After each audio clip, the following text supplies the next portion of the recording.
In this example, we're going to focus on graphing a logarithmic function just by making it a table of x, y coordinates.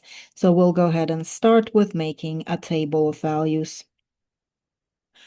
The x values is something that you pick. We cannot pick any negative values or zero as they are outside of the domain for the logarithmic function. So the easiest one to start with is x equals 1. So then for the y category, it's 3 times log base 2 of 1, which is 3 times 0, 0. Now the next logical number to plug in for the x is the number that matches the base of the log. We have a log base 2, so 2 is what you want to plug in for x. So then 3 times log base 2 of 2, that's 3 times 1, which is 3. The next logical number is the reciprocal of the base of the log. Since the base is 2, the reciprocal is 1/2. So that's 3 times log base 2 of 1/2, which is 3 times -1, which is -3. Usually 3 values is enough, but if it's not, you can always add to it. Let's go ahead and see if this is enough to see the shape of the function. So 1 and 0, that's right here. Then 2 and 3, that's right here. And then 1/2 and -3, that's all the way over here. Well, if you know what the logarithmic function looks like, you probably could connect the dots at this point. I'll go ahead and add one more. So 4 is another one that's really easy to calculate. 3 times log base 2 of 4 equals, well, that's 3 times 2, which is 6. So when x is 4, y is 6. I can connect the dots now.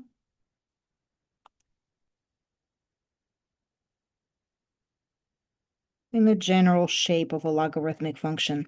Now the asymptote. Logs have a vertical asymptote. Since my function was not moved left or right, the vertical asymptote is in its original location, which is on the y-axis.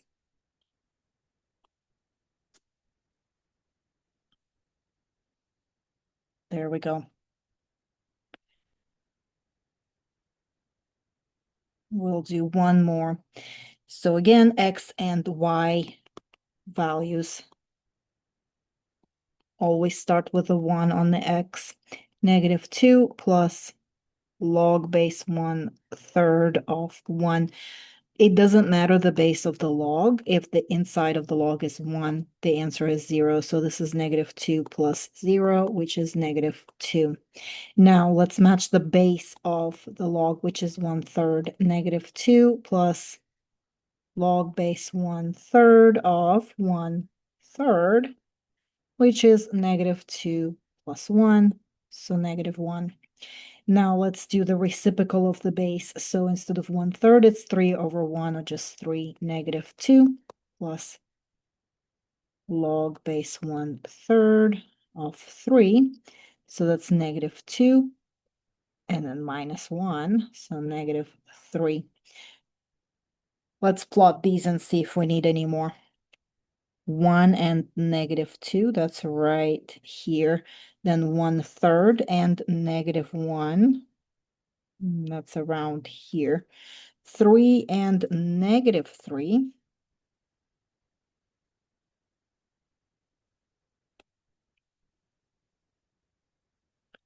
Oh, we might be able to do one more. Let's try 9. -2 plus log base 1/3 of 9.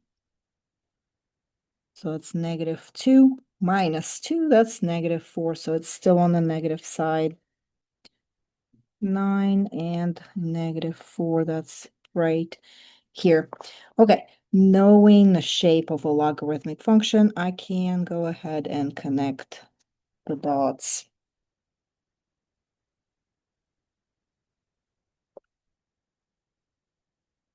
And once again, this function was not moved left or right. It was moved down too, but it was not moved left or right, so the vertical asymptote is still at the y-axis.